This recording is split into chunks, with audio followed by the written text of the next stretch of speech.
हमारे बीच में सम्मानीय जितेंद्र अवस्थी जी, हमारे जो यहाँ के आचार्य जी हैं, उनका सम्मान करने जा रहे हैं।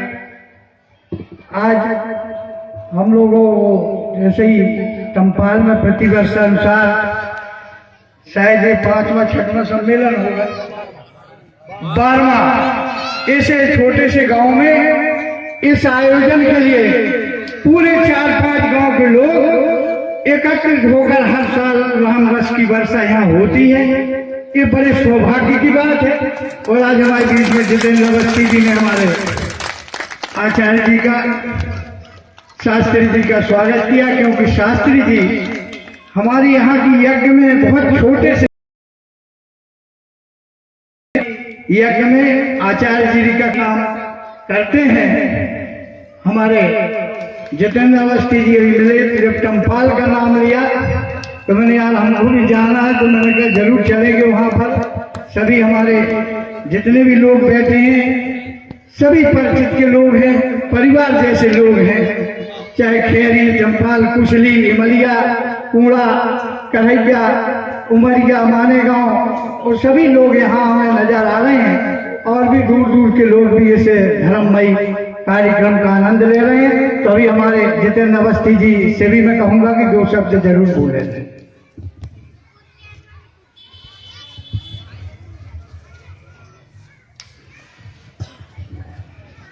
मात नर्मदे।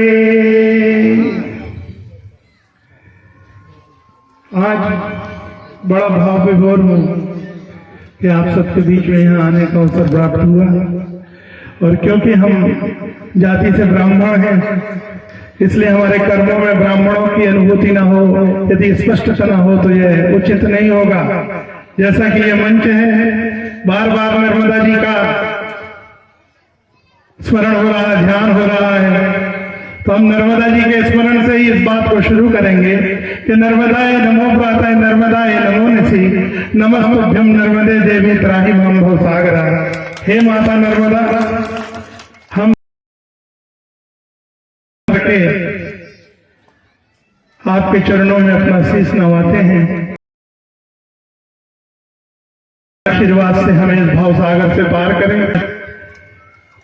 भागवत की कथा हो और भाव की चर्चा न हो तो कुछ बात अधूरी सी रह जाती है। हम बहुत छोटे थे तब हमारी माँ हमें एक कहानी सुनाती थी, और उन्हीं भावों की परिणति है कि हम लोग अच्छी बातों को सीख पाए। उसे लगाए रहिए। बैठिए, आप बैठिए, एक कथा सुनाते हैं आपको। बहुत पुराने समय की बात है। एक गांव के बाहर एक गरीब स्त्री रहती थी, बहुत लाचार दयनीय हालत में, बहुत गरीब। उसका एक छोटा सा बच्चा था। उसके बच्चे को दूसरे गांव में स्कूल के लिए जाना पड़ता था। साथ में गांव के बड़े आदमियों के बच्चे भी जाते थे। गांव के बीच में एक जंगल पड़ता था।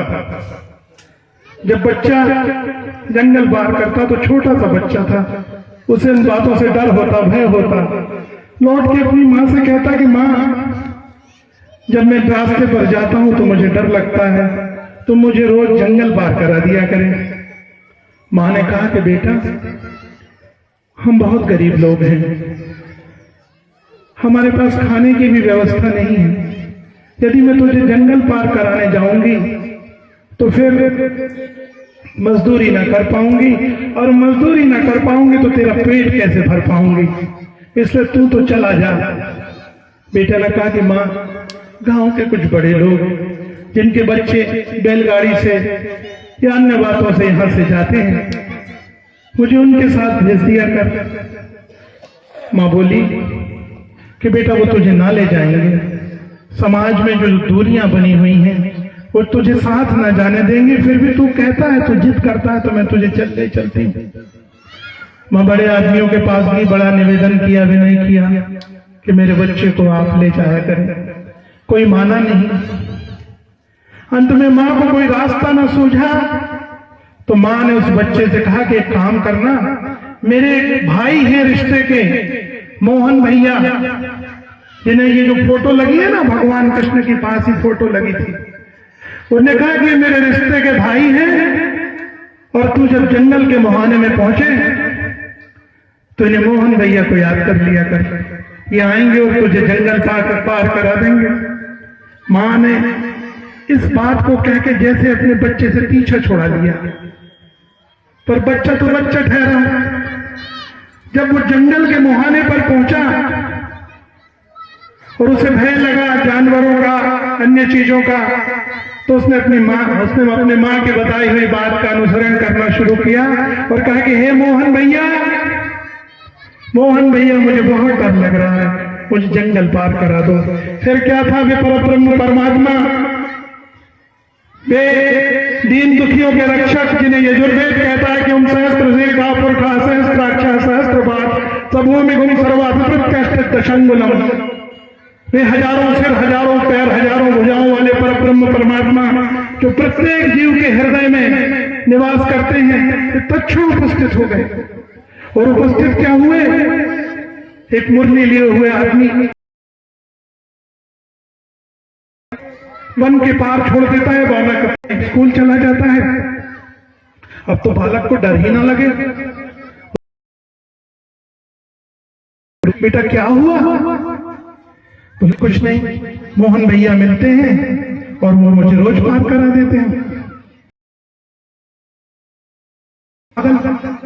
कि मोहन भैया कोई होते नहीं, ऐसे ही कह दिया कि मोहन भैया मिलेंगे, लेकिन भगवान भाव के भूखे होते हैं। हमने कहा ना कि भागवत की बात हो और भाव की चर्चा ना हो तो कथा पूर्ण नहीं होती। महाराज जी ने जैसा कि अभी आपको सिखाया बताया, अब तो मां के भी आश्चर्य का ठिकाना ना रहा। उसने सोचा चलो भला तो टली, कोई होगा मोहन भैया इसे पार करा देता होगा। आगे बात चलती रही। एक दिन स्कूल में साला का वार्षिक उत्सव होना था। सारे बच्चों से मास्टर ने कहा कि कल खीर बनेगी, सब लोग अपने घर से दूध लेके आएंगे। बड़े बड़े लोगों के बच्चे थे, मालगुजारों जमींदारों के बच्चे। ये बच्चा भी अपनी माँ के पास पहुंचा कि माँ मुझे दूध दे दे, मुझे स्कूल में जमा करना है, कल स्कूल में खीर बनेगी। माँ ने कहा कि बेटा फिर वही बात, हमारे पास तो खाने की व्यवस्था नहीं है, तो दूध की बात करता है। जब कोई रास्ता न सूझा तो माँ ने फिर वही युक्ति अपनाई कि चाह तू अपने मोहन भैया से मांग लेना। बच्चा पहुंचा, उन्होंने कहा कि मोहन भैया आओ मुझे जंगल पार करा दो। फिर वही परमात्मा का स्वरूप, वे परब्रह्म परमात्मा, वे हाजिर हो गए। उन्होंने कहा कि मोहन भैया आज मुझे ऐसी समस्या है कि मुझे बर्तन में दूध चाहिए। तो भगवान ने छोटी सी लोटे में उसे दूध दे दिया। वह बच्चा अपने स्कूल पहुंचा। बड़े बड़े ड्रमों में, बड़े बड़े बर्तनों में, पात्रों में लोग, बड़े बड़े माल गुजारों के बच्चे दूध लेके आए थे। बच्चा भी आ गया। बार बार मास्टर उसे छिड़क दे कि तू पीछे रहे, अभी तेरा नंबर नहीं आया, अभी बड़ा दूध इकट्ठा हो रहा है। सब लोग अपने पात्रों का दूध। अंत में उस बच्चे का नंबर आया। जब मास्टर साहब ने दूध बड़े पात्र में इकट्ठा करना चाहा तो देखते क्या है कि उस लोटे का दूध ही खत्म नहीं हो रहा। अब ये परमात्मा की लीला शुरू हुई। अब तो मास्टर के आश्चर्य का ठिकाना ना रहा। मास्टर ने कहा कि बेटा ये कहां से दूध लाया है, तूने कौन सा जादू कर दिया है? बच्चा बोला मास्टर मैं तो कुछ जानता नहीं मास्टर, मुझे तो मेरे मोहन भैया मिलते हैं। बोले झूठ बोलता है, तुझे शर्म नहीं आती अपने शिक्षक से झूठ बोलते हुए? कहीं कोई मोहन भैया होते हैं क्या? वो तो फोटो में होते हैं। उन्होंने कहा नहीं सही बात है मास्टर, मुझे रोज एक मोहन भैया मिलते हैं और उन्होंने ये दूध दिया है मुझे। बोले चल मुझे अपने मोहन भैया के पास ले चल।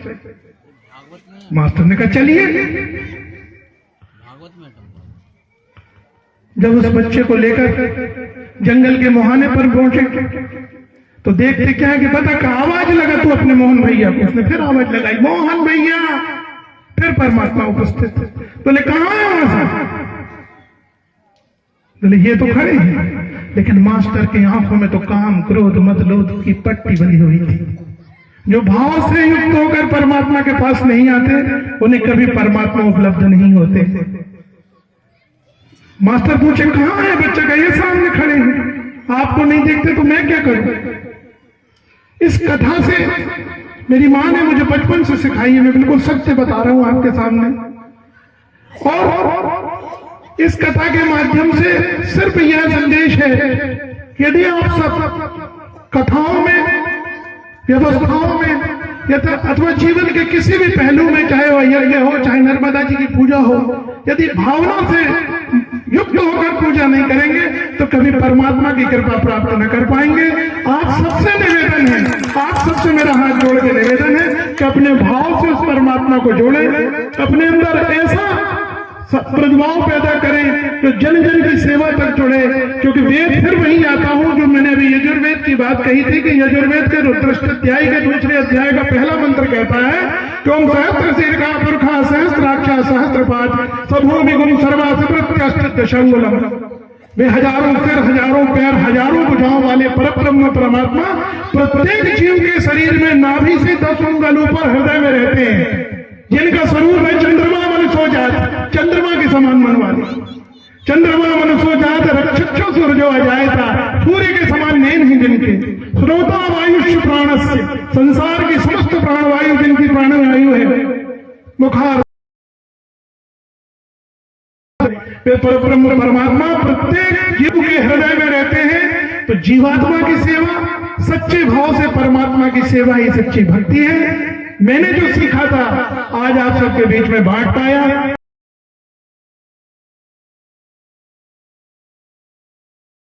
हम आपके बहुत आभारी हैं। धन्यवाद। आप नर्मदे हर नमः शिवाय।